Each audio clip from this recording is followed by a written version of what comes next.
ಎಲ್ರಿಗೂ ನಮಸ್ಕಾರ, welcome back to my new blog. So ಇವತ್ತಿನ ಬ್ಲಾಗ್ದಾಗ ಏನಪ್ಪಾ ಅಂದ್ರೆ ನಾನು ಒಂದು ಹೊಸದ ಸೈಕಲ್ ತರಿಸಿದ್ದೆ. ಆಚ ಕಡೆ ರೂಮ್ದಾಗ ಇಟ್ಟೆ ನೋಡ್ರಿ, ಅದ ನಂದು ಹೊಸ ಸೈಕಲ್. ಸೊ ಅದನ್ನೀಗ ಅನ್ಬಾಕ್ಸಿಂಗ್ ಮಾಡ್ಬೇಕು. ಸೊ ಯಾವ ಸೈಕಲ್ ಏನು ಅನ್ನೋದು ಮುಂದೆ ಹೇಳ್ತೀನಿ, ನೋಡ್ತಾ ಇದ್ದೆ. ಈಗ ಬಾಕ್ಸ್ ಎಷ್ಟು ದೊಡ್ಡ ಬಾಕ್ಸ್ ಬಂದಿತ್ತು, ರೂಮ್ ಒಳಗೆ ಅಸೆಂಬಲ್ ಮಾಡತ್ತಿದ್ದೆ ನಾನು. ಈಗ ನೋಡ್ರಿ, ಅದ ದೊಡ್ಡ ಸೈಕಲ್ ಐತಿ. ಈಗ ಬಾಕ್ಸ್ ಓಪನ್ ಮಾಡೋಣ್ರಿ. ಈಗ ಬಾಕ್ಸ್ ಓಪನ್ ಮಾಡಿದ ತಕ್ಷಣ ಈ ತರ ಸಿಗ್ತೈತಿ ನಮಗೆ ನೋಡಾಕ. ಇದ್ರೊಳಗೆ ನಮ್ಮ ಮ್ಯಾಲ ಇಲ್ಲೆಲ್ಲ ಸೈಕಲ್ ಮತ್ತು ಮುಂದಿನ ಟೈರ್ ಹಿಂದಿನ ಟೈರ್ ಇರ್ತೈತಿ. ಪ್ಯಾಡಲ್ಲ ಮತ್ತು ಮೆಟ್ಗಾರ್ಡ್ ಎಲ್ಲ ಕೊಟ್ಟಾರ. ಫುಲ್ ಪ್ಯಾಕಿಂಗ್ ಫುಲ್ ಆಗಿ ಬಂದೈತ್ರಿ. ಸೀಟು ಐತಿ. ಸೊ ಇದನ್ನ ಹೊರಗೆ ತೆಗದ ಕೆಸ ಯಾವ ತರ ಐತಿ ನೋಡಿ ಅಸೆಂಬಲ್ ಮಾಡೋಣ. ಸೈಕಲ್ ತೆಗದ ತಕ್ಷಣ ಈ ತರ ಐತ್ರಿ ನೋಡಕ. ಫುಲ್ ಪ್ಯಾಕಿಂಗ್ ಆಗಿ ಬಂದೈತಿ. ನಾ ಇದನ್ನ ಫ್ಲಿಪ್ಕಾರ್ಟ್ದಾಗ ಆರ್ಡರ್ ಮಾಡಿದ್ದೆ. ಆರ್ಡ್ರ್ ಮಾಡಿ ಒಂದು ವಾರ ಆದ್ಮೇಲೆ ಬಂದಿತ್ತು. ಸೊ ಇದು ಬಾಕ್ಸ್, ಇದ್ರೊಳಗೆ ಟೂಲ್ಸ್ ಕೊಟ್ಟಿರ್ತಾರೆ. ಏನೇನೈತಿ ನೋಡೋಣ್ರಿ. ಮತ್ತು ನೀರಿನ ಬಾಟಲ್ ಐತಿ, ಮತ್ತು ಒಂದು 3 ಅಲಂಕಿ ಅದಾವ, ಒಂದು ಪಾನ ಐತಿ, ಮತ್ತು ಅವ ಲೈಟ್ಸ್ ಅದಾವ. ಗಾಲಿ ಒಳಗೆ ಹಾಕಕ್ಕೆ ಪ್ಯಾಡಲ್ಲ. ಸೊ ಇವೆಲ್ಲ ಅದಾವ. ಟೂಲ್ಸ್ ಬಾಕ್ಸ್ ಎಲ್ಲ ತೆಗೆದ ಈಗ ಮತ್ತೆ ವಾಪಸ್ ಟೈರಿಗೆ ಮೆಟಗಾರ್ಡ್ ಹಾಕಿ ಕೊಟ್ಟಾರ. ಸೊ ಅದನ್ನೆಲ್ಲ ಇದನ್ನು ಫುಲ್ ಪ್ಯಾಕಿಂಗ್ ಮಾಡ್ಯಾರ. ಅದನ್ನೆಲ್ಲ ಕಟ್ ಮಾಡ್ಕೊಂಡು ಟೈಯರ್ ಹೊರಗೆ ತೆಗೆದೆ. ಮುಂದಿನ ಟೈರ್ ಇದೆ. ಸೊ ಮುಂದಿನ ಟೈರ್ ಈ ಥರ ಐತಿ ನೋಡ್ರಿ.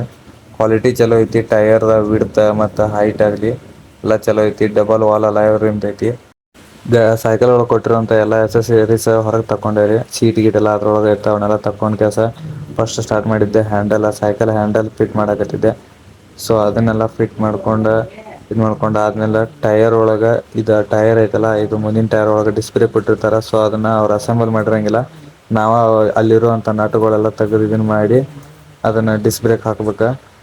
ಸೊ ಅದು ಡಿಸ್ಕ್ ಬ್ರೇಕ್ ಇವೆಲ್ಲ ಅಲೈನ್ ಕೀಸ್ ಇರ್ತಾವೆ ಕೊಟ್ಟಿರ್ತಾರಲ್ಲ, ಅದರಲ್ಲೇ ತೆಗೆದು ಇದನ್ನು ಮಾಡಿ ಮುಂದಿನ ಟೈರಿಗೆ ಡಿಸ್ಕ್ ಬ್ರೇಕ್ ಅಸೆಂಬಲ್ ಮಾಡ್ಕೊಂಡ ತಕ್ಷಣ ಈ ಥರ ಕಾಣಕ್ಕಿತ್ತು. ಸೊ ಅದನ್ನು ಅಸೆಂಬಲ್ ಮಾಡುವಾಗ ಒಂದು ಸ್ವಲ್ಪ ಪರ್ಫೆಕ್ಟ್ ಆಗಿ ಕೊಂಡಿರಲಿಲ್ಲ. ಇದಾಗಲಿಲ್ಲ. ಅದು ಸ್ವಲ್ಪ ಭಾಳ ಟೈಮ್ ತೊಗೊಂತ ಅಸೆಂಬಲ್ ಮಾಡೋಕೆ. ಯಾಕಂದರೆ ನಾರ್ಮಲ್ ಬ್ರೇಕ್ ಆಗಿದ್ರೆ ಏನಾರು ಅಸೆಂಬಲ್ ಮಾಡ್ಬೋದು. ಈ ಡಿಸ್ಕ್ ಬ್ರೇಕ್ ಇದ್ರ ಬಗ್ಗೆ ಏನೂ ಐಡಿಯಾ ಇರಲಿಲ್ಲ. ಸೊ ಅಷ್ಟು ಮಾಡಿ ಹೆಂಗೋ ಮಾಡಿ ಕುಂಟಿಸಿದೆ. ಇದಾದ್ಮೇಲೆ ಏನು ಮಾಡ್ಬೇಕಂದ್ರೆ ಇದನ್ನು ಎಕ್ಸ್ಪರ್ಟ್ ಅಂದರೆ ಸೈಕಲ್ ಅಂಗಡಿಗೆ ಹೋಗಿ ಫಿಟ್ ಮಾಡ್ಕೊಂಬರ್ಬೇಕಾದ್ರೆ ನಾನು ಅಷ್ಟು ಒಂದು ಸ್ವಲ್ಪ ಟೈಟ್ ಮಾಡ್ಕೊಂಡಿದ್ದೆ. ಅದಾದ ತಕ್ಷಣ ಮತ್ತೆ ಪೆಡಲ್ ಹಾಕೊಂಡ್ವಿ. ಅದಾದಮೇಲೆ ಗಾಲಿ ಒಳಗೆ ಲೈಟ್ ಕೊಟ್ಟಿದ್ರೆ. ಸೊ ಲೈಟ್ ಸಿಸ್ಟಮು ಚಲೋ ಇತ್ತು. ಲೈಟಿಗೆ ಭಾಳ ಈಸಿ ಇರ್ತದೆ ಹಾಕೋದು. ಅವನ್ನೆಲ್ಲ ಹಾಕ್ಕೊಂಡು ರೆಡಿ ಮಾಡ್ಕೊಂಡ್ವಿ. ಅದಾದಮೇಲೆ ಮುಂದ್ಗಡೆದ ಡಿಸ್ಕ್ ಬ್ರೇಕ್ದ ನಮ್ಮ ತಮ್ಮ ಮತ್ತು ಇನ್ನೊಬ್ಬ ಹುಡುಗ ಬಂದಿದ್ದ.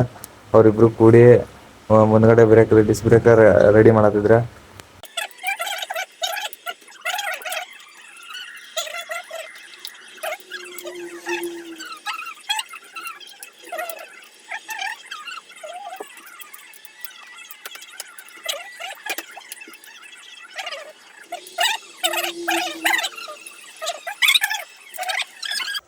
ಅವರಿಬ್ಬರು ಕೂಡಿ ಭಾಳ ಟ್ರೈ ಮಾಡಿದ್ರೆ ಅದು ಮುಂದಿನ ಬ್ರೇಕ್ ಏನು ಸೆಟ್ ಆಗಲಿಲ್ಲ. ಸೊ ಅದಕ್ಕಾಗಿ ಸುಮ್ಮನೆ ಬಿಡ್ರಿ ಅಂತಂದೆ. ಯಾಕಂದರೆ ಗೇರ್ ಶಿಫ್ಟಿಂಗು ಅಲ್ಲೇ ಇತ್ತಲ್ಲ.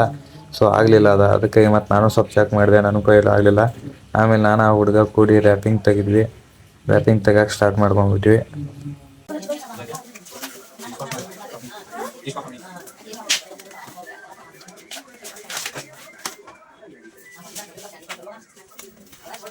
ಫೈನಲಿ ಸೈಕಲ್ದ ರ್ಯಾಪಿಂಗ್ ಎಲ್ಲ ತೆಗೆದ್ವಿ. ಮತ್ತು ಸ್ವಲ್ಪ ಹವಾ ಕಮ್ಮಿ ಕೊಟ್ಟಿದ್ರೆ ಕಂಪ್ನಿ ಡ್ರೆಸ್ಸು, ಅದಕ್ಕೆ ನಾವು ಇನ್ನೊಂದು ಸ್ವಲ್ಪ ಹವಾ ಹಾಕೊಂಡಿವಿ. A few moments later.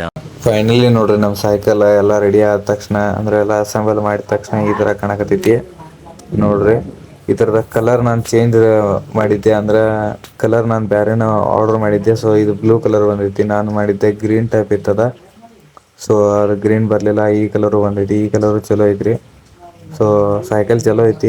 ನೋಡೋಣ ಒಂದು ತಿಂಗಳಾದ್ಮೇಲೆ ಹೆಂಗೆ ಬರ್ತೈತಿ ನೋಡೋಣ. ಒಂದು 2-3 ತಿಂಗಳು ಯೂಸ್ ಮಾಡ್ತೀನಿ. ಯೂಸ್ ಆದ್ಮೇಲೆ ರಿವ್ಯೂ ಕೊಡ್ತೀನಿ. ಐ ಹೋಪ್ ನಿಮ್ಗೆ ಈ ಬ್ಲಾಗ್ ಇಷ್ಟ ಆಗೈತೆ ಅನ್ಕೋತೀನಿ. ಇಷ್ಟ ಆಗಿರೋ ಲೈಕ್, ಶೇರ್, ಸಬ್ಸ್ಕ್ರೈಬ್ ಮಾಡಿರಿ. ಹಂಗೆ ಸೈಕಲ್ ಹೆಂಗೆ ಅನಿಸ್ತು ಅನ್ನೋದು ಕಾಮೆಂಟ್ ಮಾಡಿರಿ. ಸೊ ಈ ಥರದ ರಿವ್ಯೂ ಭಾಳ ಜಲ್ದಿ ತೊಗೊಂಬರ್ತೀನಿ. ಮುಂದಿನ ಬ್ಲಾಗ್ದಾಗ ಸಿಗೋಣ.